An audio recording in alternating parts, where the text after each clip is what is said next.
Lehanana di Madinah engke bakal terjadi wukuf poe Jumat di akhir zaman. Akbar disebutna di mana wukuf poe Jumat, hati-hati.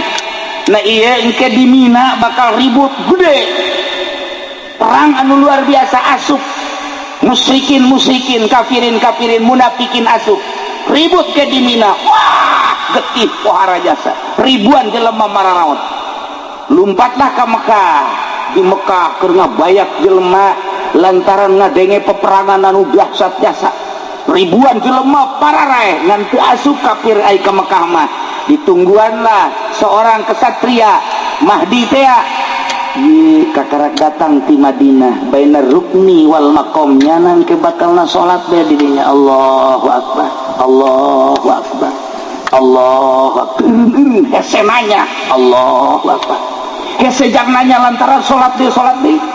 Ari Ki Nurjaya mah pan hese sholat nanya deui sabalikna teh deui. Urang mah babari jeung nya mah ngobrol kebo segala eneng segala sapi. Waktu duha dia waktu jang duha terus bae mencit teh ngesel teh dan lain masalah sih ji. Dan sabalikna jeung Mahdi bae, Mahdi mah kesempatan jang ngobrol sholat bae. Urang mah kesempatan sholat ngobrol bae. Nah ieu Mahdi setelah manehanana istirahat langsung datang, langsung ditunjuk bah ditedaikeun ngaku tetap dibeat bahwa anjeunna Mahdi lantaran disumpah karak ngaku ana Mahdi. Mulai datangnya nyerang ke Suriah heula. Jadi berarti bibit tambah di Syria nu kuat di Syam, tidinya bakal ka Irak, tidinya terus ke Palestina, tidinya terus ke Iran, tidinya terus Timur Tengah heula, terus ke Amerika, terus ke Eropa, ke Australia, terakhir di Cisoka. Siade Cisokanya. Ciri-ciri heula kiai dek datang kos kitu kumaha? Ciri-cirina hiji disloba anu mararabo. Nomor kedua disloba anak zina. Nomor katilu paharaman ribawi geus teu dianggap riba. Nomor kaopat jelema nu geus eueuh anu ikhlas dina aya lagi geus teu kadeulean. Didinyalah bakal turu Mahdi kacau bakal unggal negara. Di unggal negara teh bakal kacau di urang bibit kacau geus aya. Lantaran organisasi jeung organisasi geus tengah hiji, partai jeung partai lain dek ngagungkeun bangsa jeung negara kabeh boga kepentingan urang mah menyaritakeun kajerona inggis sabenerna timbullah kuari aya ISIS ngaku Mahdi encan sebab teu ngaku Mahdi mah dibeat dipaksa kakarak ngaku. Tapi kuari tad urang sieun inggis lantaran ieu teh lain lalagaan kapan seseorang anu tadina di Al-Qaeda anu hebat jasa ditembak ngebol dibawa ku Amerika, dididiklah ku Amerika.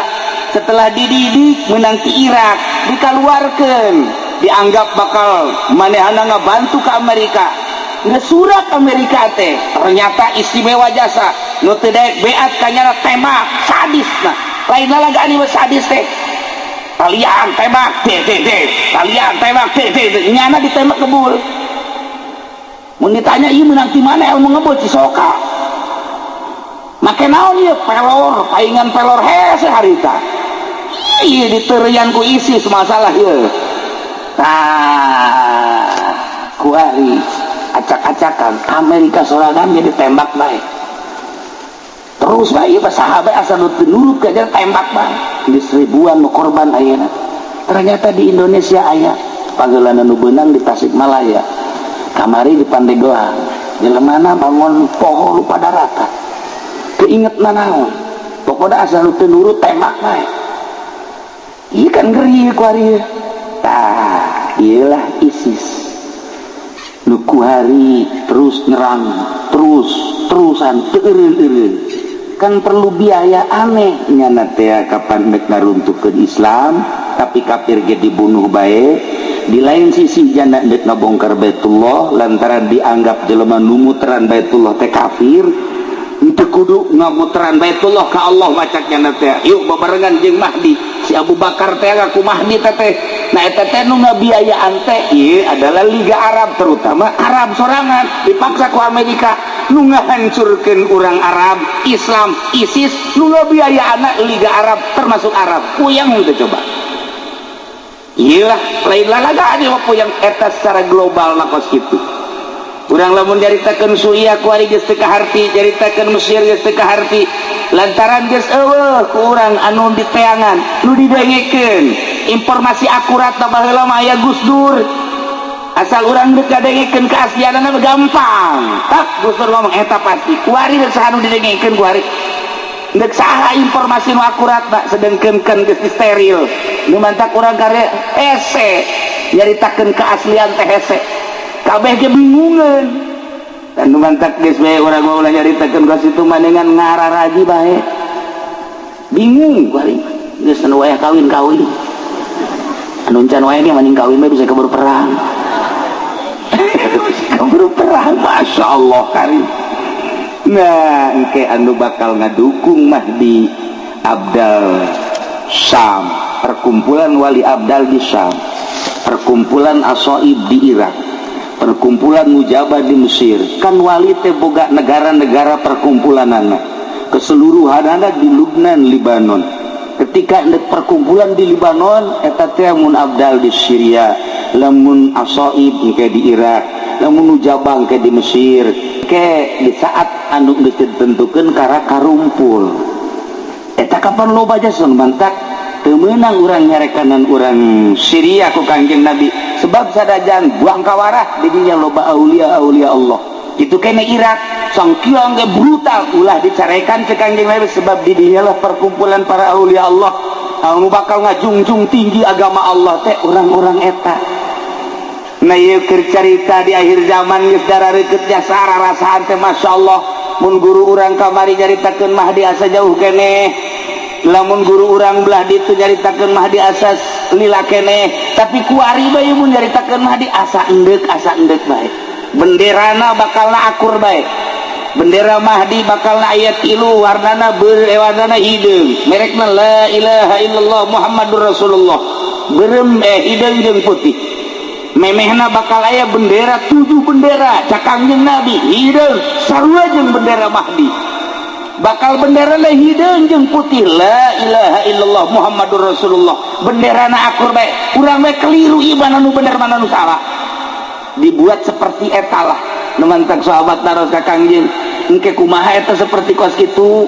Bendera-bendera teh urang tingali bae nu aya di Mekah eta Mahdi nu asli, nu lain di Mekah eta mah lain Mahdi nu asli. Allahumma sholli ala sayyidina Muhammad wa ala ali sayyidina Muhammad. Assalamualaikum warahmatullahi wabarakatuh. Waalaikumsalam warahmatullahi wabarakatuh. Alhamdulillah wassalatu wassalamu ala rasulillah wa ala alihi wa sahbihi wa mawala amma ba'du. وقال الله تعالى في القرآن الكريم وهو أصدق القائلين أعوذ بالله من الشيطان الرجيم وذكر فإن ذكرى تنفع المؤمنين. Langkung tipayun urang sami-sami nyanggakeun puja sinaran puji ka Gusti Allah anu maha suci. Parantos masihan tina rupa-rupa nikmat ka urang sadayana, terutama nikmat anu kacida pisan ageungna nyaeta nikmat iman sinaran Islam. Shalawat silarang salam mugia dilimpahkeun ka junjunan alam Kangjeng Nabi urang Kangjeng Nabi Muhammad sallallahu alaihi wasallam katut ka para kaluargina oge ka para sahabat-sahabatna rauh para tabi'in asbab tabi'in al-mukarramun para alimil ulama para asatid para tokoh agama Islam mobil khusus ka kiai anu pangsepuh-sepuhna nu hadir di tengah-tengah haplah urang yakni Kiai Haji Sapri oge Kiai Haji Jueni. Mudah-mudahan nu karolot-kolot diparanjangkeun umurna nu ngarora mah ditihela-tihelakeun sakijue ini untung lu jelas mah seluruh para kiai para qori alhamdulillah katingali rempug ngariung ngaronyok di dieu di bumina almarhum Kiai Haji Jaya can di bumina Kiai Haji Nurjaya rerencangan simkuring waktu dicaringin sekaligus guru kula guru ganyana naklukeun kebo manggeus dibere jampe naklukeun kebo ciduhan bae cakna leungeun haju taplokkeun ka irung sorangan salah tante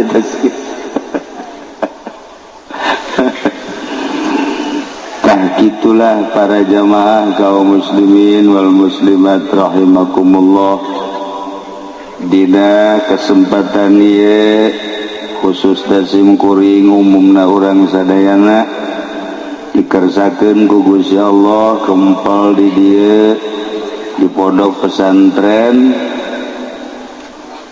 Nurul Hikmah pondok pesantren Hikmah anda wiji ngaranna Nurul Hikmah ya di pondok pesantren Nurul Hikmah di Nararaga Walimatus Safar Patali putrana nunami Raden Imam Sumitro beserta Aang Kunevi rek berangkat melaksanakan ibadah haji. Jadi malam ieu anjeunna hayang didoakeun ku urang lantaran lamun ningali haritna di Timur Tengah serangan-serangan nutup para rugu geus puguh di Irak, Suriah, Palestina, kuari geus menuju Yaman, bahkan diperkirakan musim haji asup ka Arafah, asup ka Mina, asup ka Baitullah. Untung mun teu kabekah moal manggih riweuh, tapi kuari keur bejeuna mengkikis pager betis supaya ulah terjadi di urang mun carita organisasi riweuh teu puguh arah nu jelas NU aya Muhammadiyah aya Ikhwanul Muslimin aya Persis aya Persib aya Islam Khuruj aya HTI aya LDII aya NII aya komo orang lamun ka Tasikmalaya aya Islam Pegeningan aya Islam Toriko macem-macem bari teu jelas tambah deui ku FPI di Jakarta wah loba aju urang Cisoka mah pan babarian asal dibere duit breg dek bener dek henteu milu we pokona mah pimpinan Kiai Haji Nurjaya. Tapi anu sangat mengerikan mah kuari kabar ka urang ISIS eta Ikatan Santri Istri Satu.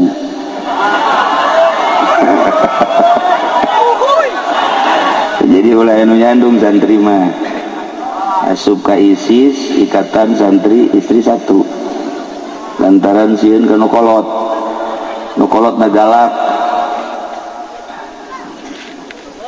Urang lamun nyaritakeun perkembangan politik capek, perkembangan ekonomi riweuh di Indonesia bagi urang kuari mun nyaritakeun perpolitikan urang dangkal teu puguh ka mana alurna. Nu mentak nu jelas mah calon wali mah santri. Harapan SMA jara di wali harapan di universitas jara di wali aduh boro-boro universitas santri gese jadi wali kan rada deres doang. Sedengkeun anu mengamati karena perkembangan agama mah hanya wali-wali Allah, para solihin anu mengikuti baju mundurna kumaha ieu si agama. Ai batur mah anu di partai, anu di organisasi anu tanggung jawab agama ngomong doang. Ai santri mah pan tanggung jawab penuh. Ai anu paeh siap nyalateun eta ngaran tanggung jawab. Ya ngaran tanggung jawab eta kos kitu. Ju pentingna ngariung moal ya. Diondang teu diondang datang aing mah ka jeung hukum ieu. Eta tanggung jawab ngaranna tah. Nu kos kitu tanggung jawab. Lain santri mah hese. Tadu bentak calon para aulia Allah mah harapanana hanya santri. Santri se-Indonesia kuari hanya 8 juta. Anu tegap nyantrina 4 juta, no 4 juta runtuh. Tegap nyantri 4 juta. Nu 4 juta bagi 2, nu daek ngaji 2 juta, nu teu daek ngaji 2 juta. Tinggal 2 juta. Nu daek ngaji ka bagi 2, nu 1 juta bisa, nu 1 juta henteu. Tinggal 1 juta. Nu bisa ngaji nu daek ngamalkeun kana ilmuna 500, nu teu ngamalkeun 500. Nu ngamalkeun kana ilmuna anu ngangsongkeun proposal kabeh nu teu hiji bea kabeh budak terjara di wali kabeh gugur di tengah jalan. Sementak aya bahasa kuari mah Islam di dunia bagaikan singa tidur. Jadi kermolor di singa ya kan di gudang-gudangnya tidak gudang asal ada tangkap air sama singa ya. Jadi orang mendongeng-dongeng nukos gitu tapi yang jeung moal eureun-eureun eueuh tanggung jawab dah di Indonesia makana agama. Ente ulah katipu ku partai, ulah katipu ku organisasi. Dek memperjuangkan nu mana bae enterek ngagungkeun agama. Eueuh hiji poin diasupkeun ka rancangan undang-undang anu memang di jerona dek ngalaksanakeun agama. Eueuh hiji-hiji adat teu meunang di Indonesia ngasupkeun di rancangan undang-undang tentang agama. Boro-boro agama anu dianggap pokok jilbab bae hiji datang ka saiki wede ora tuntas-tuntas gitu. Mengkono di Indonesia mah bloon kabeh.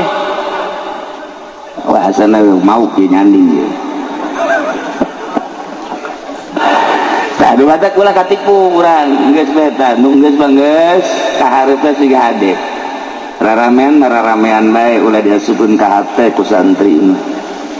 Sebab asal asup ka hate wassalam gesan. Da ulah ieu tinggal sakieu deui di Indonesia tinggal 8 juta deui janu modern mah teu kaasupkeun kana santri tah mah. Mandalungan teman nu kitu mah. Teman nu asli santri nu sabtu tadi teh eta sakitu deui. Aduh, can kapotong ku nu bobogohan. Aduh, kapotong ku HP bae. Ya Allah. Lamun urang nyaritakeun alam, mimiti alam teh alam arwah. Kemudian ke alam dunia, isuk pageto alam barzakh, ke alam mahsyar, ke alam akhirat. Di alam arwah Kangjeng Nabi Ibrahim dipanggil ku Gusti Allah. Cek Gusti Allah, Ibrahim gerokeun seluruh manusia seru ku anjeun supaya daratang ke Mekah ngalaksanakeun ibadah haji. Nah takdir Al-Quran dijelaskan wa azin fin nasi bil haji ya'tuka rijala wa ala kulli dhamiri yatina min kulli fajjin amiyya. Wallahu alamu bimuradi wa azin fin nasi wahai Ibrahim gerokeun ku maneh manusia supaya ngalaksanakeun ibadah haji ka dieu ye ka Mekah.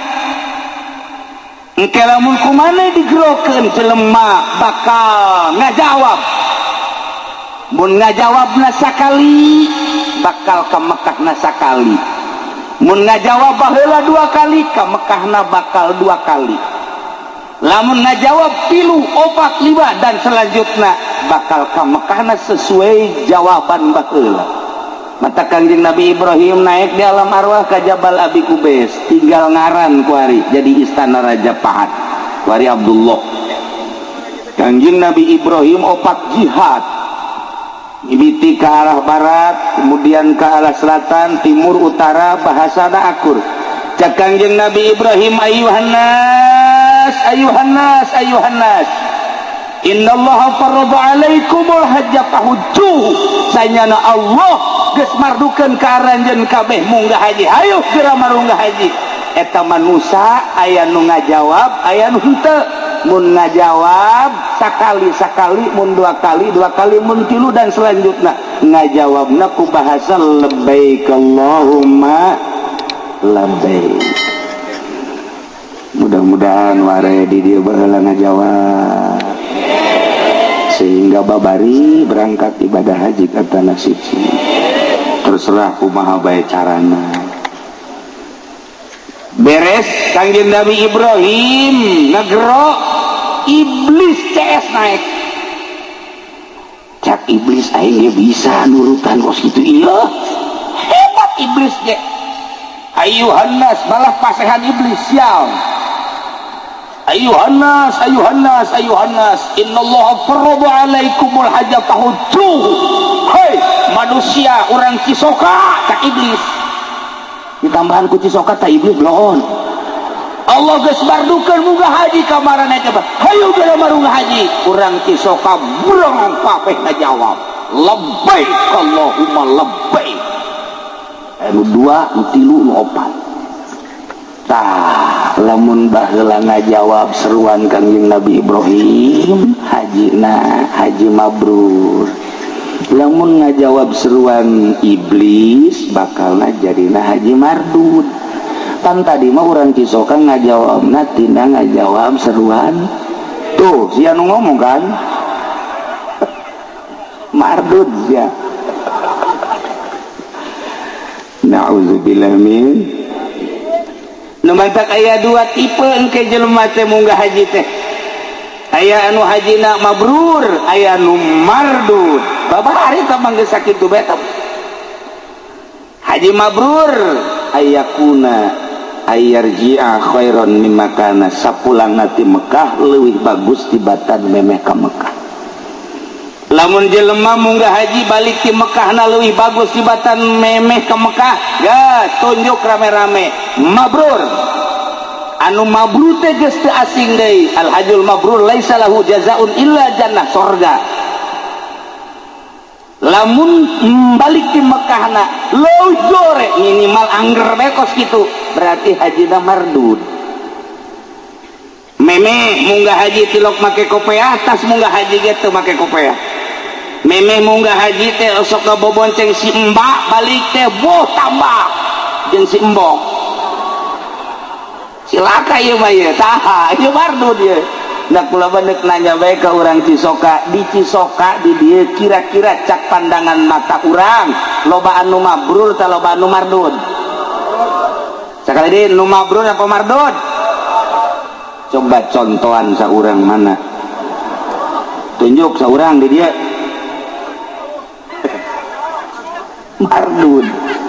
Nauzubillah min baliklah cenah kiai mah daripada mardud mual ke Mekah jiblo can pugu karu geusieun mardud deuk mabrur deuk mardud urusan Allah nu penting mah naik kapal Garuda di jero kapal teh aya dugelis sakitu bae hese bae neangan nu geulis cara di Cisoka eueuh irung marancung di luhur kapal mah kulitna lelemu sarareungit deui di Cisoka mah ngaranna ge deukeut ka Solear tu lain deui itu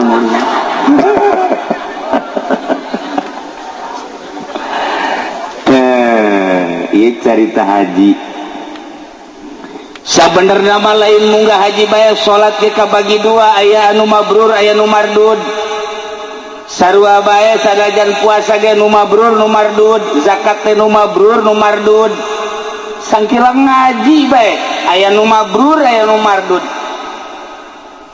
urang tarolah nyaritakeun ngaji bae lamun ngaji niatna lain karena Allah niatna hayang hebat mardud lamun urang masantren ngaji niatna hayang neangan dunya mardud lamun urang ngaji niatna hayang ngelehkeun batur mardud lamun urang ngaji kedah hayang jadi kiai mardud cacak-cacak masantren bae ge ka mabrur teh hese nu sakola mah neraka kabeh kan nu aya ikhlas dari sakola mah eta geus hese kart di dinya doang geus kabaca oh langkah-langkah nu mardud jeung nu mabrur teh asal niat lain lillahi ta'ala mardud asal mardud jahanam tuh urang lamun nyaritakeun kos kitu di Kifayatul Adzkiya inggis jasa santri ngaji maksudna endek hayang gagah ilmuna hayang neangan dunya ngelehkeun batur kanyawan ku kiai-kiaina magahanana sarua ejeung ngajual pedang ka jelema nu deuk ngabegal haram sarua bae kiai lamun maksakeun bae kos itu kiaina mardud jadi neangan kiai nu mabrur neangan satiu mabrur hararese lolobana mardud bae kabeh yang lumayan mardud-mardudnya lumayan gitulah para jamaah kaum muslimin wal muslimat rahimakumullah ieu lalakon munggah haji lantaran geus ti dituna lamun memang baheulana ngajawab kajeun kuku mage ka Mekah bae lamun baheulana teu ngajawab sanajan sugi ka bina-bina oh tetep bae hese bae tadi ka Mekah hese bae kajeun kuku mah baheula aya jelema ngajawab di alam arwahna duit teu boga dulur kabeh sararusah ngan nyana baheulana ngajawab babarieun Gusti Allah mah nyana keur cicing di tengah jalan jol bae aya angin topan wow kabalak mus datang ke Mekah ringsek ngan datang ka dituna tapi lain lalagaan aya hiji santri urang Surabaya nyana ngamalkeun sholawat bae salat Ibrahim Allahumma sholli ala sayyidina Muhammad wa ala ali sayyidina Muhammad kama shallaita ala sayyidina Ibrahim wa ala ali sayyidina Ibrahim wa barik ala sayyidina Muhammad wa ala ali sayyidina Muhammad kama barakta ala sayyidina Ibrahim wa ala ali sayyidina Ibrahim fil alamin innaka Hamidum Majid saminggu 4.440 di Surabaya nyana nganterkeun dulurna zaman di Halim Perdana Kusuma. Begitu dulurna asup nyana dia milu asup teu kadeulean ku penjaga, asup ka kapal nyana dia milu asup ka kapal teu kadeulean we tah geus ngan di jerona teu kabagian kursi kan atuh perekan pan nyana itu boga pisah kajian geus kana mah cicing tapi teu kadeulean datang aman biasa datang ke Jeddah dan lain sebagainya ke Mekah teu kadeuleun ieu berkat maca sholawat Ibrahimiyah. Terus ke Madinah terus balik ngan pas dek balik di Jeddah timbang barang kemudian paspor nyana kan teu boga tanya paspor teu boga kadeuleu tanya mah kadeuleu barang balik mah kadeuleu meureun di dinya kurang wirid gajeun ku kumaha ge tah kadeuleu tanya tah ditangkap pasar tangkap langsung disijin didinya langsung sidang. Begitu di sidang aya nu ngabantuan seperti kos gitulah kaayaan nyana bahwa nyana ngawirid itu teu kadeuleun kabeh heraneun askar ge polisi Arab polisi Mekah heraneun ku taajub-taajubna akhirna tetep dikembalikeun ka Indonesia. Masya Allah ta ieu wiridan hayang ka Mekah mah ka kiai mana bae ge eta jampena tah maca sholawat Ibrahimiyah 4.444 saminggu. Cenah itu moal diburu-buru ieu mah ye ba'da salat 7 ngan ba'da subuhna 40 hiji. Coba ge minimal ente kajun kuku mage ngimpi mah kudu ngimpi ka Mekah ya ngimpi ge untung. Masya Allah da ieu sholawat manjur luar biasa. Gitulah cerita di alam arwah nu jelas mah jelema macem-macem berangkat ke tanah suci terserah kabeh gerak Allah neku kumaha ge ke di persidangan akhir di akhirat nyangakeun sadaya-daya nu penting kuari mah urang daftar berangkat baheula mah bisa direncanakeun hayang tahun ieu hayang tahun itu hayang tahun itu hayang 5 tahun sakali kuari mah hese di Tangerang geus 12 tahun kuari bahkan 13 tahun mun kuari daftar umur 60 tahun tambah 13 tahun berarti diperkirakan datang ke berangkat umur 70 pae 73 tahun. Nah iya mayoritas kan di orang antara 63 64 dan tabasa bodoh urusanana nu jelas kos kitulah di urang teh kos kitu. Nah iya berangkat ke tanah suci rek ningali Baitullah rek muteran Baitullah rek sa'i hari nu ngabangun Baitullah saha kiai nu ngabangun Baitullah pertama malaikat Jibril dilanjut ku kanjeng Nabi Adam alaihi salam kebelah dieuna terus ngan anu aya dina Al-Qur'an adalah kanjeng Nabi Ibrahim alaihi wa idh yarfa'u Ibrahimul qawa'ida minal baiti wa Ismail rabbana taqabbal minna innaka antas sami'ul. Kanjeng Nabi Ibrahim teh urang Sam nu kuari keur perang Suriah. Kanjeng Nabi Ibrahim diinstruksikan supaya ke Mekah dibawalah Siti Hajar dalam keadaan gede beteng berangkat ke tanah suci datanglah kawadi kajurang lembah Mekah ngaranna didinya teh can aya ngabentuk Baitullah model kieu didinya dipanggieunkeun saung ku Kanjeng Nabi Ibrahim Siti Hajar tina tangkal korma sabagusna jeung sarekepna sapira palapah korma langsung disaungan beres disaungan sapoe dua poe tilu poe Kanjeng Nabi Ibrahim teh diinstruksikeun deui titah balik di ka Suriah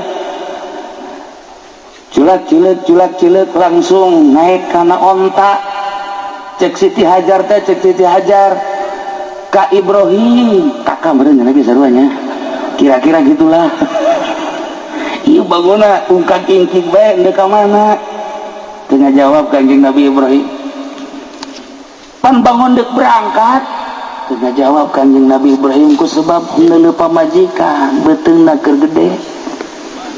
Secara manusiawi cek Kanjeng Nabi Ibrahim banyak kudu ditinggalkeun, pan ieu teh pagawean aing. Banyak kudu ditinggalkeun mah. Tapi instruksi Gusti Allah, Ibrahim indit deui ka Surya. Katilu kali cek Siti Hajar, lamun memang ka Ibrahim kudu berangkat dek ditanya bae ieu kahayang sorangan atau parentah Gusti. Cek Kanjeng Nabi Ibrahim parentah Gusti. Lamun parentah Gusti nyanggakeun sok berangkat. Abdi berarti bakal diurus ku Gusti Allah. Ulah sieun-sieun. Kanjeng Nabi Ibrahim langsung berangkat. Tengah liuk saya tiketikacan Kanjeng Nabi Ibrahim. Begitu Siti Hajar nyarita modal kitu, belum berangkat. Eta teh aya hikmah. Urang lamun nganterkeun masantren ka anak. Nah, begitu dek balik ulah nyileuk. Turutan Kanjeng Nabi Ibrahim. Nges bae begitu orang naik ke mobil, balik berangkat. Ulah ieu mah dadah. Mal betak ya kan hukum hage. Segala dadah segala mal betak nges bae sakuda diceun anak urang. Geus ulah anak sangkilang dadah nges teu aing mah teu main dadah-dadahan. Turutan Kanjeng Nabi Ibrahim betah ge. Tapi lamun ngeuleudeuy geus datang ka imah bapana ge aing inget bae ka anak cenah teh. Aju anak nage gundang gitu inget bae ka abah. Aju kuari mapan moal HP bobogohan jeung abah. SMS-an sial teh budak. Eta ulah. Ieu hikmah nanya sakali deui lamun nganterkeun anak ka pondok pesantren geus dititipkeun geus sasalaman geus ulah ngaliek deui. Balik turutan Kanjeng Nabi Ibrahim alaihis. Siti Hajar ditinggalkeun sugan sedih henteu. Cek Siti Hajar lamun memang ieu parentah Gusti Allah pasti kaula diurus ku Gusti Allah. Sedengkeun eueuh sasaha sorangan di dinya dipangieunkeun saung tina palapah korma, masya Allah. Mun aya awewe dicocokan model kos kitu ulah dikamanakeun Kilu Jaya. Ulah kumaha keun antepkeun habak. Tenang Siti Hajar. Kesimpulan nama ngalahirlah Siti Hajar sorangan. Masya Allah. Tidinya er-eran orok sakumaha biasa orok perbekalan aya kene. Tidinya langsung minum tina bekal ngan henteu anggeus. Kuranglah perbekalan dahaga nu aya katingali orok letahna kaluar semu nu hayang minum. Cai susu Siti Hajar can aya caian lantaran encan diisian ku nanaon. Siti Hajar langsung make beber bawa ti Surya warna beberna beureum nu mantap dipake warna beureum beber lantaran manehna beusi kanyawan ku maruna sebab Siti Hajar boga maru anu memang tatadina sinis bae. Baik anak itu ditahan maka beber-bereum mantap datang ka kuari baheula mata awewe marake beber-bereum eta teh ti ditudat ti Siti Hajar kuari mah geus teu make beber awewe teh make bidan bae geus mantap darah rayut kuari mah awewe boga anak hiji boga anak dua sareng nu hamil bae kitu baheula mah ipis beuteung lantaran make stagen make beber rapi jadi boga anak 12 teh teu gendut. Kuari mah boga anak hiji boga anak dua bau sakumaha eneng kolot.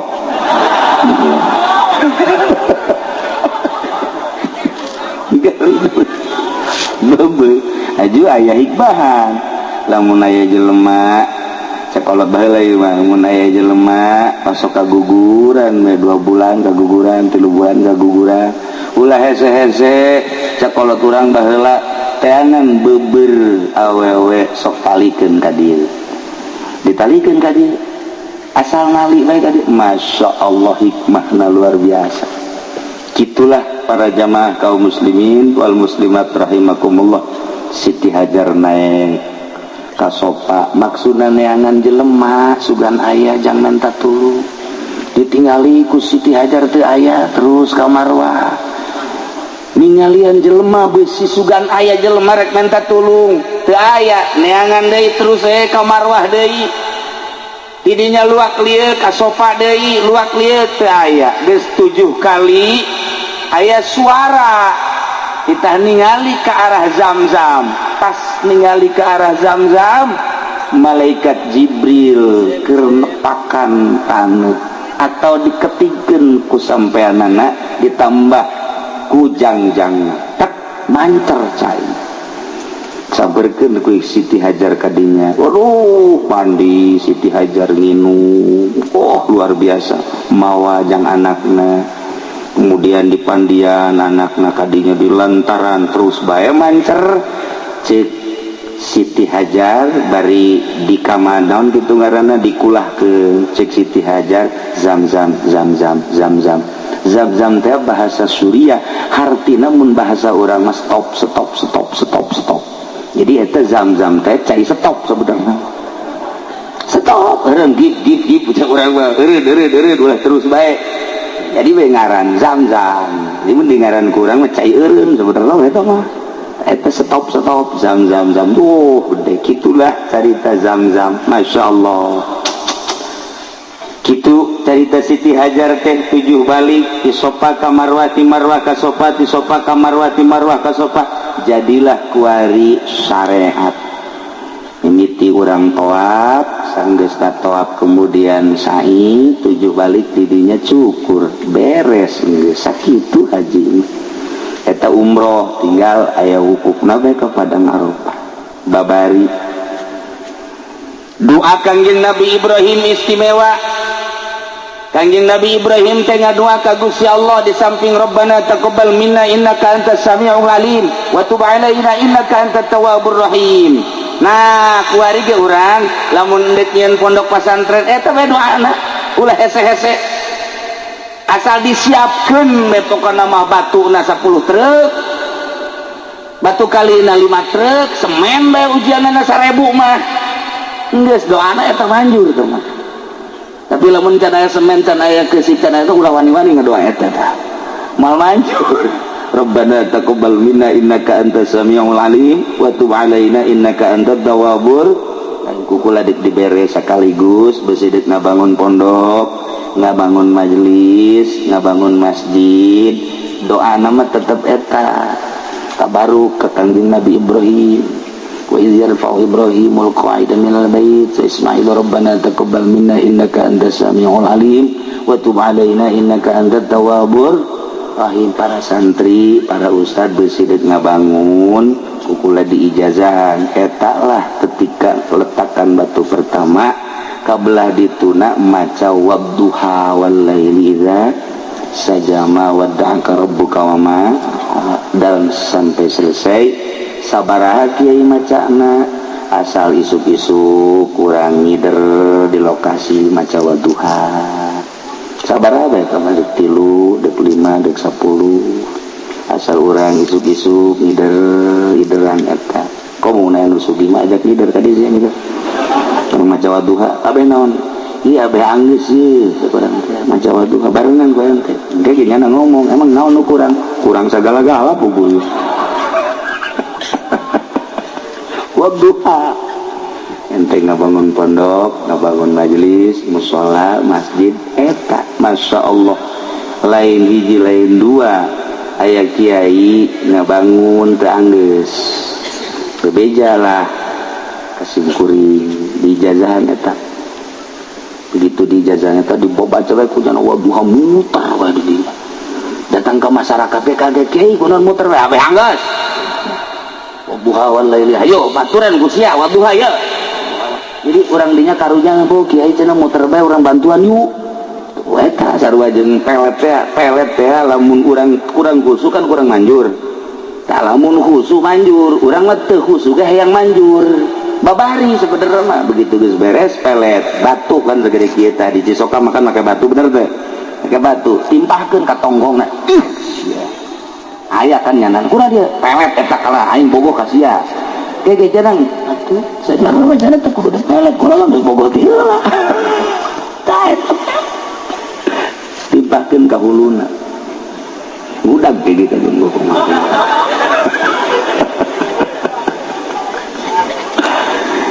Tahilah lalakon tentang Baitullah dibangun ku Kangjeng Nabi Ibrahim setelah Kangjeng Nabi Ismail gede.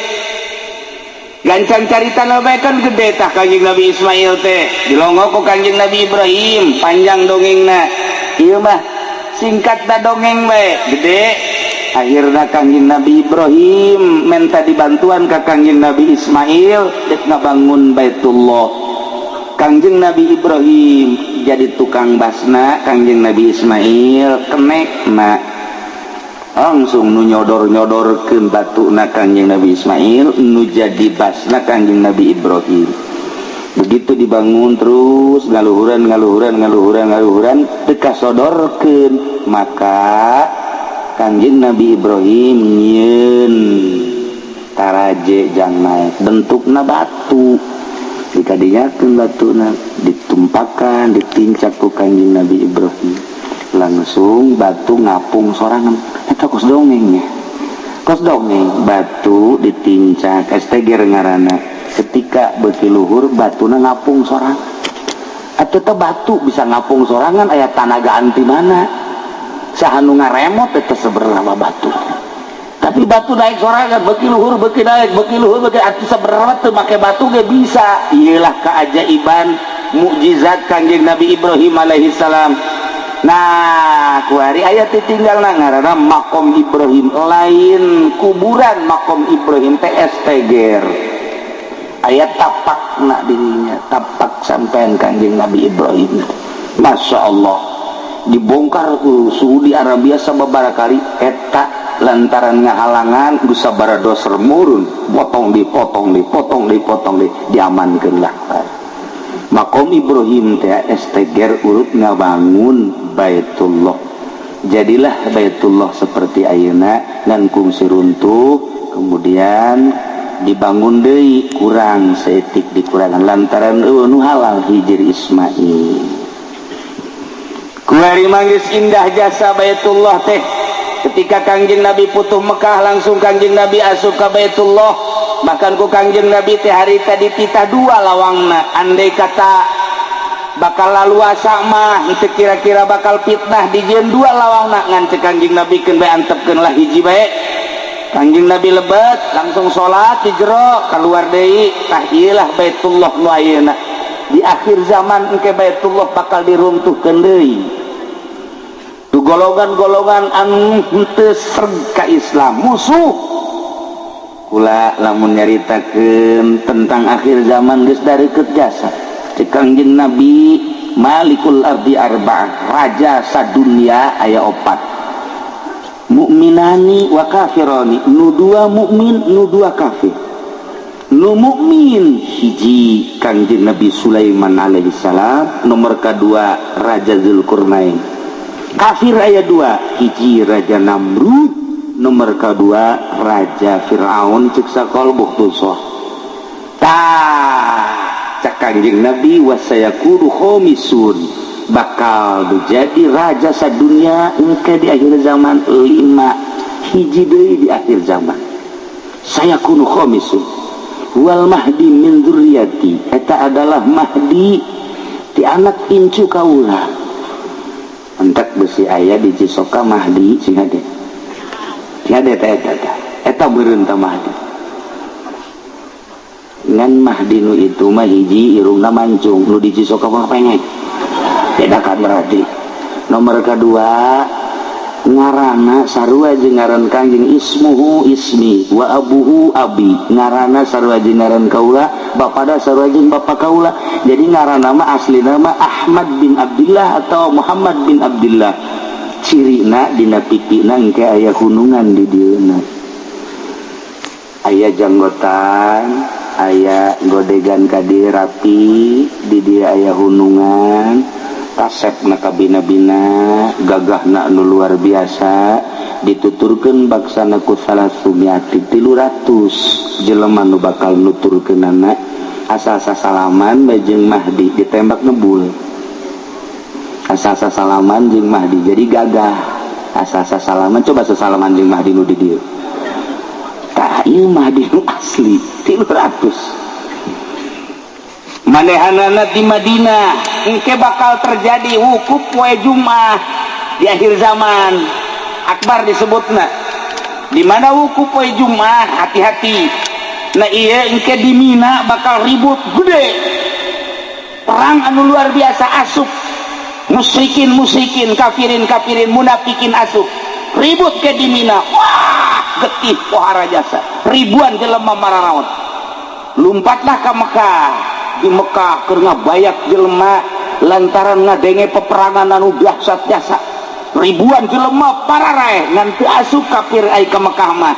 Ditungguanlah seorang kesatria Mahdi teh ye kakarak datang ti Madinah bainar rukni wal maqam nyanang ke bakalna salat bae di dinya. Allahu akbar, Allahu akbar, Allahu akbar.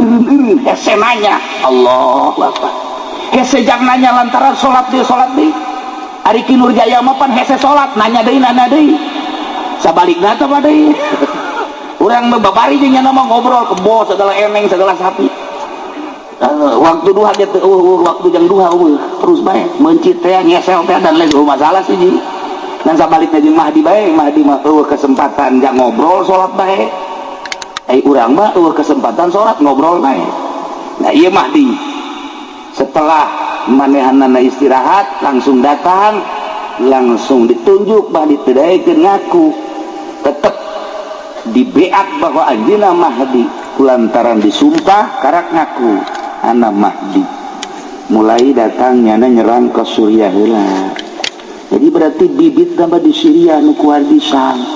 Tidinya bakal ke Irak, tidinya terus ke Palestina, tidinya terus ke Iran, tidinya terus Timur Tengah heula, terus ke Amerika, terus ke Eropa, ke Australia, terakhir di Cisoka. Siapa di Cisoka ini? Ciri-ciri heula kiai dek datang kos kitu kumaha ciri-cirina hiji geus loba anu mararabo, nomor kedua geus loba anak zina, nomor katilu paharaman ribawi geus teu dianggap riba, nomor kaopat jelema nu geus eueuh anu ikhlas dina ayana geus teu kadeulean. Didinyalah bakal turu damah di kacau bakal unggal negara. Di unggal negara teh bakal kacau di urang ge di urang bibit kacau na geus aya. Lantaran organisasi jeung organisasi geus teu ngahiji, partai jeung partai lain deuk ngagungkeun bangsa jeung negara. Kabeh boga kepentingan. Urang lamun nyaritakeun kajerona inggis sabenerna. Timbullah kuari aya ISIS ngaku Mahdi encan sebab teu ngaku Mahdi mah dibeat dipaksa kakarak ngaku. Tapi kuari pan urang sieun inggis lantaran ieu teh lain lalagaan kapan seseorang anu tadina di Al-Qaeda anu hebat jasa ditembak ngebol dibawa ku Amerika, dididiklah ku Amerika. Setelah dididik menang ti Irak dikaluarkeun, dianggap bakal manehana ngabantu ke Amerika. Nggak surat Amerika teh ternyata istimewa jasa nu teu daek beat kanyana tembak sadis. Nah lain lalagaan ieu sadis teh talian tembak talian tembak nyana ditembak kebul. Mun ditanya ieu menang ti mana ilmu ngebul Cisoka. Make naon ieu pelor paingan pelor hese harita. Ieu diteureyan ku ISIS masalah ieu. Kuari acak-acakan Amerika sorangan dia ditembak baik terus baik sahabat asal nurut aja tembak baik di seribuan nu korban ayeuna. Ternyata di Indonesia aya panggilan nu beunang di Tasikmalaya kamari di Pandeglang jelemana bangun poho lupa daratan keinget nanaon pokoknya asal nurut tembak baik. Iya kan ngeri kuari. Iyalah ISIS nuku hari terus nyerang terusan teureun kan perlu biaya aneh nyana teh kapan mek naruntukeun Islam tapi kafir ge dibunuh bae. Di lain sisi jana dek ngabongkar Baitullah lantaran dianggap jelema nu muteran Baitullah teh kafir. Itu kudu ngamuteran Baitullah ka Allah macaknya teh. Yuk babarengan jeung Mahdi. Si Abu Bakar teh ngaku Mahdi teh Nah eta teh nu ngabiayaan teh ieu adalah Liga Arab, terutama Arab sorangan dipaksa ku Amerika nu ngahancurkeun urang Arab, Islam, ISIS, nu ngabiayaana Liga Arab termasuk Arab. Puyang henteu coba. Iyalah lain lalaga adi puyang eta secara global na kos kitu. Urang lamun jaritakeun Suriah ku ari geus teu kaharti, jaritakeun Mesir geus teu kaharti. Lantaran geus eueuh ku urang anu diteangan, nu didengekeun informasi akurat baheula mah aya Gus Dur. Asal urang deuk ngadengekeun keaslianna gampang. Tak Gus Dur ngomong eta pasti. Kuari deuk saha nu didengekeun kuari. Deuk saha informasi nu akurat nak sedengkeun kan geus steril. Nu mantak urang karya hese nyaritakeun keaslian teh hese. Kabeh ge bingungeun. Dan nu mantak geus bae urang ulah nyaritakeun ka situ manengan ngararaji bae. Bingung kuari. Geus anu wayah kawin-kawin. Anu encan wae ge maning kawin bae bisa kabur perang. Kabur perang, Masya Allah karim. Nah, engke anu bakal ngadukung Mahdi Abdal Syam, perkumpulan wali Abdal di Syam, perkumpulan Asoib di Irak, perkumpulan Mujabah di Mesir. Kan wali teh boga negara-negara perkumpulanana keseluruhanana di Lubnan, Libanon. Ketika perkumpulan di Libanon eta teh mun Abdal di Syria, lamun Asoib engke di Irak, lamun Mujabah engke di Mesir, engke di saat anu geus ditentukeun kara karumpul.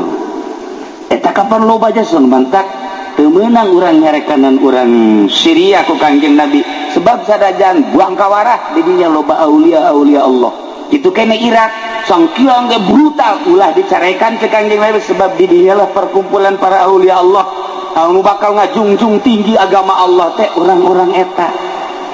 Nah ieu keur carita di akhir zaman geus darareukeut jasa rasaan teh masyaallah. Mun guru urang kamari nyaritakeun Mahdi asa jauh keneh, lamun guru urang belah ditu nyaritakeun Mahdi asa lila keneh, tapi kuari bae mun nyaritakeun Mahdi asa endek bae.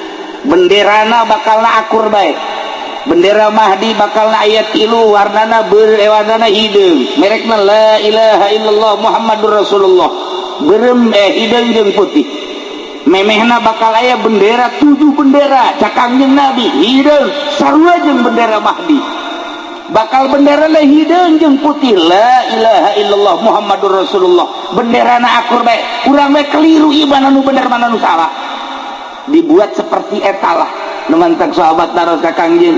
Engke kumaha eta seperti kos kitu. Bendera-bendera teh urang tingali bae nu aya di Mekah eta Mahdi nu asli, nu lain di Mekah eta mah lain Mahdi nu asli. Tapi bendera napan ka urang ge bendera kos kari itu ambal aya ieu. Malah di dieu ge di Nurul Hikmah bendera na hideung lieu ngadeulana. Sehingga ada isi semua hiasan ya. Masya Allah kan. Itulah para jamaah kaum muslimin rahimakumullah. Jadi perjalanan haji itu bisa dihayang-hayang, itu bisa diembung-embung. Geus waktu nama atuh urang teh da emang baheula eta mah tuh di alam arwah. Jawaban baheula kuari mah tinggal ngalaksanakeun bae. Kokoseran urang sakumaha kokoseran hayang-hayanganna ai eueuh jawaban jeung teu ngajawab baheula tuh hese bae. Henteu bae kajian kumaha ge anu mentak cak ti soleh teh mah yang ka Mekah mah 2 surat. Nomor kahiji surat Waqiah, nomor kedua surat Tanah. Nu babari mah surat Tanah tereh ke Mekah na kajian kumaha tuh nya para jamaah kaum muslimin wal muslimat rahimakumullah.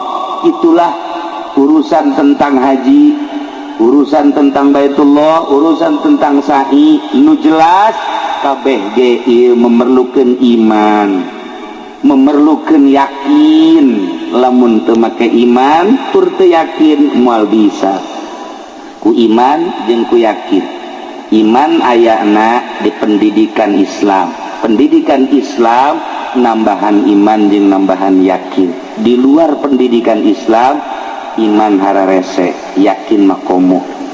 Urang ngageserkeun kayakinan kan hese ieu. Ngageserkeun kayakinan teh hese. Urang teh kuari yakin kieu yakin mah. Aing mah ieu kayakinan aing mah lamun teu dahar lapar atuh kajeun kumaha ge kitu bae.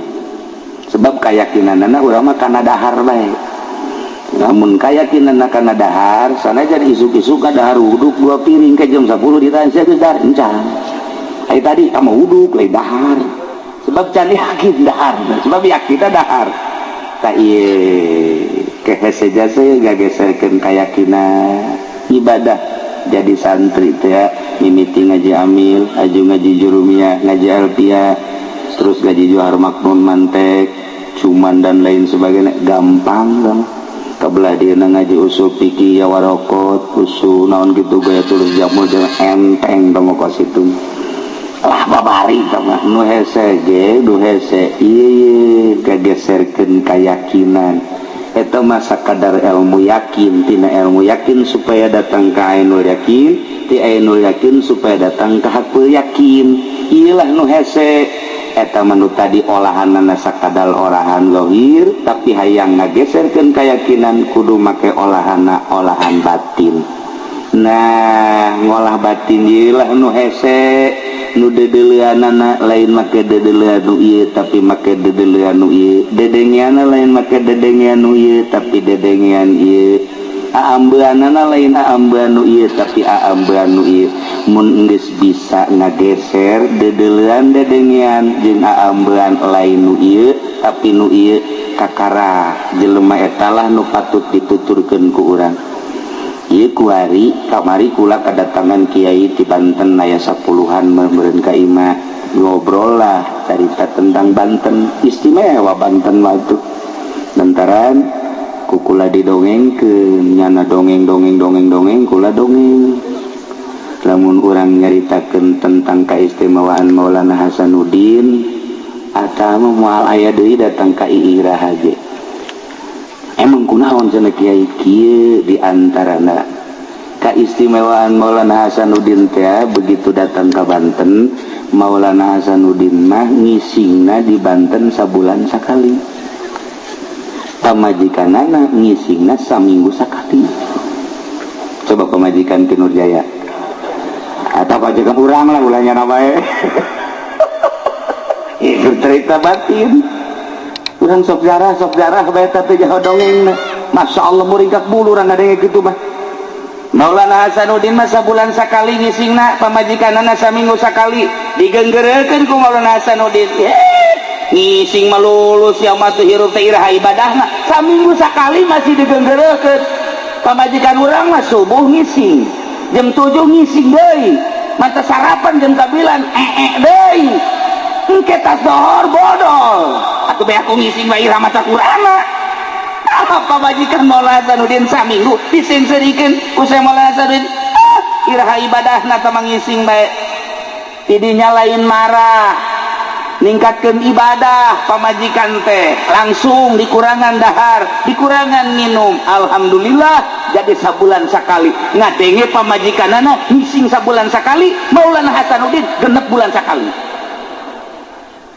turutan kusia eta urang mun ngadenge dongeng kos kitu apa iya apa memang kos kitu mantak bisa hiberan ge nu mantak teu eureun-eureun di zarahan ge kukula dodogeng kos kitu tanyana malalongo bae aya sejarahna nu mantak buku keaslian kewalian Maulana Hasanuddin teu sambarangan ge lantaran naon ieu ta ilmuna nu hese ge masyaallah karim tah tidinya lah pamajikanana bae ge eta geus bisa sabulan sakali gisingna berarti kan dahar cara biasa dahar ya cara urang mah datang ka Nurjaya teu dibere ngariung teu dibere berkat bae ngancam awas ya Nurjaya ku aing mondang deui moal aing teu diberkatan tolol teh budak Bapak Hasanuddin makin bulan sekali ngising ya Allah ya Rabbi eta urang dari ngising we kos kitu ngapiasapan teguh teger Banten teh dicekal ku jelema nu model kos kitu Masya Allah da kula maksudna dongeng kos kitu teh lain naon sebab kieu neangan coba di Banten ku ari nu apik tarolah ulah apik cara Maulana Hasanuddin ulah apik cara Syekh Maulana Yusuf ulah apik cara guru-guru orang nu kamari hiji be ulah nyokot duit ti pamarentah bae kitu tak apik urang ku ari eta bae heula tah teger agama kajen kukumaha ge ulah ngajukeun proposal dibere ulah daek aya teutik mah Nurjaya seuri adena aing gede ceknya teh mau anggeus tah deuleu pancer urang Syekh Maulana Hasanuddin nu mantak manehana nama kapan istimewa jasa ku tujuh bae ku tujuh kayak kutilu la ilaha illallah pan bisa hiber kutilu la ilaha illallah dongengna masyaallah dibawa Syekh Maulana Hasanuddin teh Ustaz Arif Hidayatullah ka Mekah diasupkeun ka jas ka dieu asup ke nongol bae urang kos manu dibawa ke Mekah di ijazahan talqin baca ulah nafas tarik nafas beres beat langsung sok baca 3 kali ulah nafas tarik hibar tilu la ilaha illallah bisa hibar di Mekah ka Banten coba ente tilu bae tilu hibar geus teu kudu kumaha ka pondok masing-masing coba geus peureum bae kieu bae ngabagen bae coba batur batilu eta rahasiahan lain nalagaan masyaallah kunaon eta batin nangis bersih jasa ya Allah ya Rabbi urang mah kuari mah tak geus carita ulah carita eta keur carita di organisasi carita di perorangan pondok pesantren eueuh deui wal ti opat sabenerna mah ngan salah sahijina waro nu tilu moal ka dicaritakeun ieu titipan ti Sunan Rahmat anu ngamimitian muka pondok pesantren di Jawa Timur dilanjutkan terus ka dieu mantap pondok pesantren mah titipan para aulia Allah asal ngegeser bae kana yayasan geus lain titipan para aulia Allah henteu salah nyeun yayasan eta mah perkembangan henteu salah mangga teh mun eueuh cilaka eueuh sanawiyah aulia atuh ka ditunang kumaha perkembangan dunia ngan lain titipan wali titipan para aulia Allah mah opat salah sahijina waro nu tilu moal ka dicaritakeun kuari mah waro kadanan cara Syekh Maulana Hasanuddin Syekh Yusuf hiji bae ulah narima duit di pamarentah geus hebat jasa hujan pangangankeun coba Ki Nurjaya di Cisokan nu henteu nyieun proposal nu mana ieu pondok pesantren jeung nu mana nu henteu narima duit di pamarentah norekat tinggal norekat tapi duit di pamarentah didaharang jemluk sama wasit mal bisa tuh mantap baheula aya hiji manusia ngaranna Ibrahim bin Adham teh pan geus diangkat jadi kutubul aulia geus nikmat jasa ibadah penting teh geus ngeunaheun amis jasa masyaallah ngeunaheun pernah ngimpi dibawa ke surga pernah ngimpi manehanana babarengan jeung para mursalin para nabi geus dijelaskeun bahwa tempat anjeun ieu surgana geus senyum bae masyaallah nyana ngadoa ka Gusti abdi ieu pan geus jadi makhluk surga luku abdi dipenta abdi mah hayang nyaho tatangga abdi kuari saha engke di sorga nu babarengan jeung abdi nu deukeut ka abdi dibere ilham Ibrahim bin Adham lamun maneh hayang nyaho babaturan maneh tuh aya di Mesir ngaranna eta tempatna di dinya teang nyana ti Baghdad langsung berangkat ke Mesir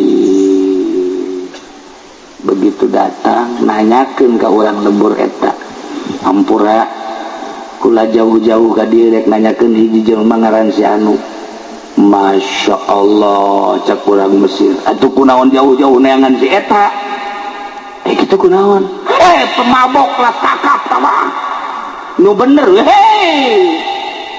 nyaah katingali anjeun mah dina tarang tukang sujud katingali dina pis tukang ibadah katingali dina kentel tukang zuhud katingali dina mata tukang cerik koneangan jelema tukang mabok maning indit ka ditu apa ininya iya eta tukang mabok di dieu mah jelema eta teh raja mabok aduh nyana kieu we cancaya Ibrahim bin Adham teh aing nyai ilang berarti ti setan meureun kita ngadoa aja aing teh ngadoa ka Gusti menta saha pibatureun ka di sorga mah nya setan nu ngabisiki teu kaharti tapi aing gadege informasina ieu ku jelas-jelas teuing akhirna nyana cangcaya ngan begitu deuk balik bebeja tempatna bae di mana tempatna tuh tempatna nu itu tuh lah taman dek balik dek ente kayak geus neuleuh maka jeung barang neuleuh bener didinya aya 40 manusia keur marabok. Wah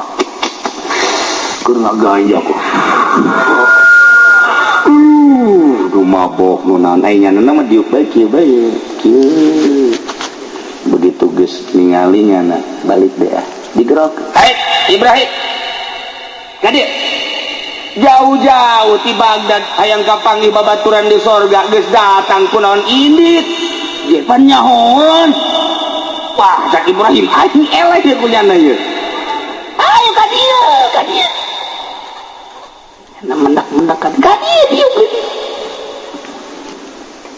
nu jadi masalah cak Ibrahim bin Adham kok nyahoon aing teh ka dieu deuk neangan ti batureun sanu na bejaja ngobrol ge encan. Ulah sok sombong jadi ahli sorga.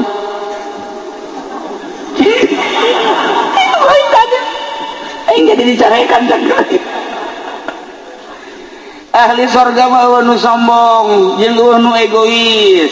Ya Ibrahim ari di masjid mah nyekelan tasbih babarengan jeung santri ngawuruk kadang-kadang sarah kadang-kadang jeung masyarakat ngaji. Dupas kitu batu babari tama ngan di sorgana handap nu hese ge tuh makhluk Allah nu sok mabok tuh makhluk Allah nu sok judi tuh makhluk Allah nu sok maling tuh makhluk Allah nu sok zina. Tugas para aulia Allah, tugas para ulama sholihin eta ajak ka sorga lantaran nyana ge hate leutik lama iman ka Gusti Allah nyahoeun nyana ge ngan bergelimang ku nafsu. Nah kula cicing di dieu ieu teh geus sabaraha taun kabehna di dieu teh aya 100 leuwih kemudian kuari terus dinasehatan tinggal 40. Nah maneh mun bener-bener hayang jadi batur kula di sorga gantian tugas kula tah 40 nasehatan ku maneh Ibrahim. Waduh santri aing bubar saknya. Tuh, kos gitulah para aulia Allah. Nu mantak ge begitu diangkat jadi kiai lain tambah ngeunah sabenerna mah. Mantak diangkat jadi solihin teh lain tambah tenang, diangkat jadi wali teh lain tambah uncang-uncang, tambah tugas. Ketika orang jadi kiai baheula nyantri beuh dahar ge jeung peda beuh behan teh jeung lauk asin ku Allah teh dipake ka cinta dibisakeunlah ngaji dititipanlah ilmu kuari geus jadi kiai boga majlis boga murid masya Allah mobilna geus sakumaha showroom nu leutik teh ditanya ku nyana apa jadi takabur atuh haju deui dakwahna ge pilihan lamun ka daerah anu amplopna gede ieu boleh lamun anu moal eta kos kitu kok jadi kos kitu atuh tah tugas wali tugas ulama seperti tadi cek Ibrahim bin Adham mah satu kula tuh boga tugas wali manusia dengan nasehatan opat ieu dinasehatan ku Ibrahim bin Adham nganasehatan pemabok malain cara santri mah dinasehatan tieu ka dieu lalaunan geuna lain nu mabok kudu kumaha oh carana kieu cek manehanana poe ieu nyana mabokna ieu 5 sloki na isuk mah kena 4 bae sia ulah 5 4 ke isukna 3 Kinur Jaya mah bisa minum nyana ge dirinya deui atuh cilaka tah mah lain nganasehatan anjlub ieu hese eta kitulah nu mantap ararane para aulia Allah mah dek naklukeun jelema tukang mabok kudu babarengan jeung nu mabok naklukeun jeung jelema anu tukang judi kudu babarengan jeung tukang judi naklukeun jelema anu sok judi ena main gaple catur dan eta kudu ancluk etalah hese tugas para aulia Allah teh samar nu mantap loba jelema nu leungit dileungitkeun ku Gusti Allah imma leungit hirup-hirup wa imma secara zahir maot padahal teu maot dipindahkeun matak lamun Maulana Syekh Maulana Yusuf kuburanna aya 3 di dunia lamun Syekh Maghribi kuburanna aya 5 di dunia ulah aneh lamun Mbah Bolong kuburan aya 9 ulah aneh kos karitulah kula ziarah ka Yordania di dinya aya makom Nabi Musa alaihi salam zarah deui ka Baghdad aya deui makom Kangjeng Nabi Yusa alaihi salam. Masya Allah di ditu Yusa di dia Yusa carua ulah aneh emang kos kari itu jelema gede deket kapan Yordan Baghdad kok di dia aya di ditu aya kos gitulah jelema-jelema galalede mah Masya Allah karim. Nah gitulah para jamaah kaum muslimin wal muslimat rahimakumullah, sakadar urang make mata nu ieu ceuli nu ieu irung nu ieu ribut nu aya teu meunang ngadenge kiai teu meunang ngadenge nu sugih teu meunang ngadenge nu gagah hasud aya, tapi ketika make nu ieu tiis nu mentak Tuan Syekh Abdul Qadir mengenaheun bahasana ulah pesimis ngahareupan kaula mah lantaran mun boga papanggulan teu kabawa kula siap manggul, mun kira-kira henteu kabawa ku ente kula nu mangmawakeun, mun kira-kira henteu nyaho jalan ka akhirat kula bakal nuduhkeun, kira-kira henteu nyaho kana pimaknaeun secara hakiki kula bakal nuduhkeun. Ngan ulah deuleu zahir kula nu dideuleu adalah pelaksanaanna ieu urang babarengan. Nina matak waktu Sayyidina Ali beginahan biasa ngomongna lam a'bud robban lam arok kaulama moal ngaibadahan pangeran nu teu kadeuleu ku kula berarti kadeuleu ku Sayyidina Ali mah pangeran menyaritakeun kadeuleu kan lain ku mata ieu ku ieu matak turun temurna ti Kanjeng Nabi ka Sayyidina Ali ka Sayyidina Husain terus tinggal urang endek jeung henteuna jeung siap apa henteuna jeung masakatna deui. Nah urang mah begitu kuari ngeuneunahan bae barang urang jadi jelema ngeuneunahan baheula mah daek puasa kuari mah henteu baheula mah daek masakat kuari mah henteu ieulah nu bakal cilaka. Kitulah para jamaah kaum muslimin wal muslimat rahimakumullah, jadi urang tingkatkeun iman tingkatkeun amal tingkatkeun Islam kumaca la ilaha illallah Allah jadidu imanakum bila ilaha illallah minimal ba'da sholat 3 kali maca la ilaha illallah sing gletuk anu maot jadi tu Kiai Abbas minggu ka tukangna saminggu nikahkeun kula kemudian besan milu ngabesan Karangkas Bitung ka Kiai Endim peutingna maot berbarengan jeung eta di dieu Ki Hamzah maot berbarengan jeung eta isukna di Garut deui maot deui teu muriang deui loba jasa ieu nu maot teh Masya Allah karintahkeun bae nu maot mah ngan urang mah mun maot mudah-mudahan aya dina ridho Allah subhanahu wa ta'ala aya dina keur ibadah ka Gusti Allah subhanahu wa ta'ala sakitu bae mentana. Jadi embung-embung payah mah datang bae dihayang-hayang aya encan mah henteu bae nu penting mah dikira bae maot asal aya dina ridho Allah subhanahu wa ta'ala. Kitulah para jamaah kaum muslimin wal muslimat rahimakumullah, balikan deui al hajjul mabrur laisa lahu jazaun illal jannah. Beudu balik di Mekah teh tas ibadah haji kemudian ziarah ka Kanjeng Rasul. Emang kumaha gitu panu ibadah haji mah begitu datang tak kajidah kadeuleu nama ku urang Arab malulu padahal mah malaikat didinya nyambut disasalaman ku malaikat lumantak disebut naja duyufur rahman tamu-tamu pangeran tamu-tamu Allah. Tah eta disasalaman ku malaikat jamaah haji mah dimimiti turun ti kapal dipeluk ku malaikat bisa salamanan ku malaikat. Masya Allah ieu teh tamu Allah teu kadeuleu kan ku urang ngan lamun maot urang ibadah haji urang geus daftar aju maot di dieu keneh komo geus berangkat mah aju maot tah eta teh ganjaranana unggal tahun menunaikan ibadah haji diberi ganjaran sampai kiamat.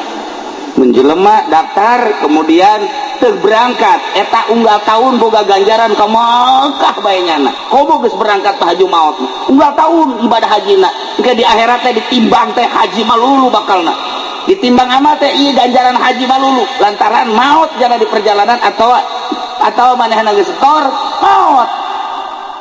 Lamun dibandingkeun ku urang maningan urang daftar haji maot apa maningan ka Mekah. Lamun ka Mekah kan sakali tapi lamun maut unggal tahun ke Mekah maning mana? Tetap orang embung bayaran embung bae orang mah Ya Karim, Masya Allah, itu cerita ganjaran ke Mekah anu luar biasa. Oh datang ke Madinah, ulah disangka Kangjeng Nabi teu ningalikeun, ulah boga keajaiban hiji. Waktu tahun 90 genep jeung almarhum Abah begitu zarah ka makom Kangjeng Nabi macet di ditu ka dieu, di dieu ka ditu di bebu salam teh kan kuari mah ka ditu kabeh. Keriba bisa di ditu, bab Jibril bisa, di dia bisa. Macet anu luar biasa. Kula di dieu, Abah di dieu. Ngahalangan Abah ka gencet di ditu ka dieu geus enak gencet luar biasa. Wah, asana ieu mah paeh di dieu. Asana paeh cek kula ieu. Ini ningali Abah kula ge geus kikituan bae. Nu saja nu sarua macet ngadu di ditu ka dieu, di dieu ka dieu. Eta langsung bae hadiah ka Kangjeng Nabi. Langsung nya Kangjeng Nabi na ge aya. Hadiah beres. Kunaon aya jelema jangkungna gedena, jangkungna ti di jelema biasa kaluhur 1,5 meter. Ti jelema nu biasa kaluhur 1,5 meter. Di sisiran bukna kasep, irungna mancung teu make kopea. Terus make baju putih ka dieu, teu make make jubah putih, teu make sorban. Seuri bae senyum bae.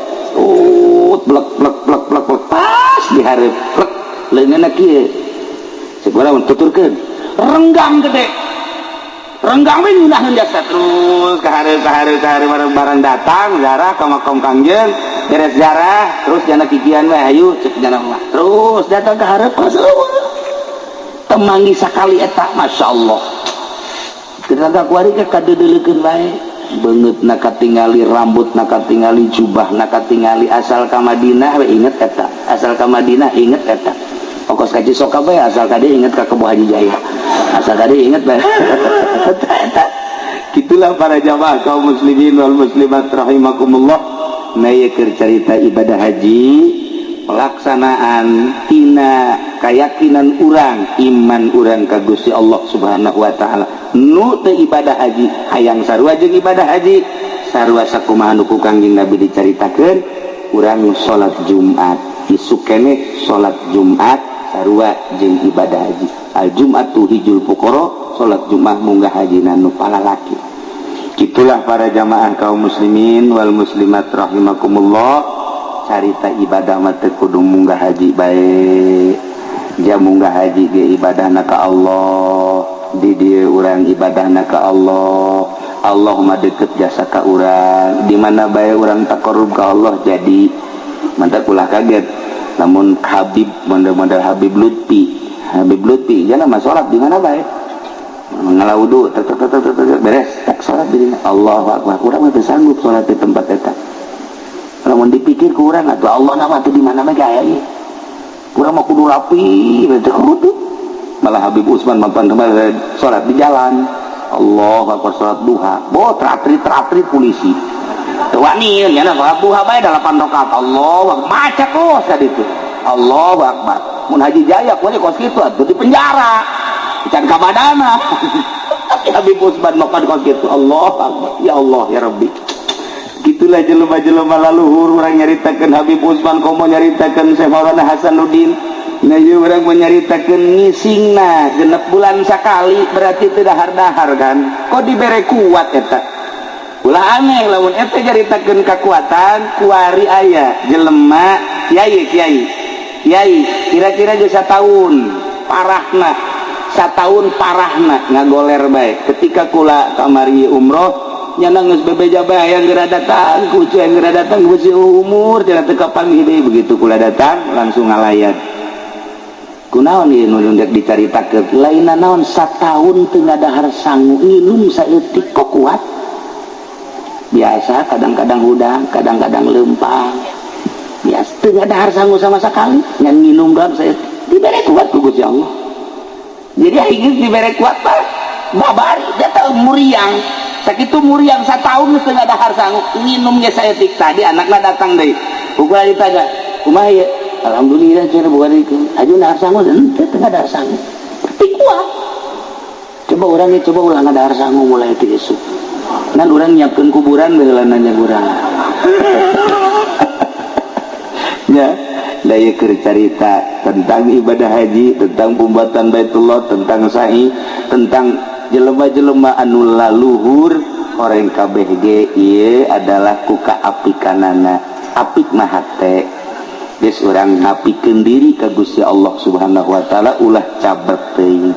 Di akhir urang doakeun mudah-mudahan putra Kiai Haji Nurjaya, imamna, aangna jeung sarombonganana ieu mudah-mudahan diberi jag-jag ku Gusti Allah, diberi sehat ku Gusti Allah, diberi giat ngalaksanakeun ibadah hajina, bisa balik deui ka dieu kalawan salamet, teu aya halangan naon. Itu keneh urang nu hadir di dieu, mudah-mudahan urang kabehan bisa ningkatkeun ibadah ka Gusti Allah Subhanahu wa taala. Sakitu bae urang ngadoa ka Gusti Allah.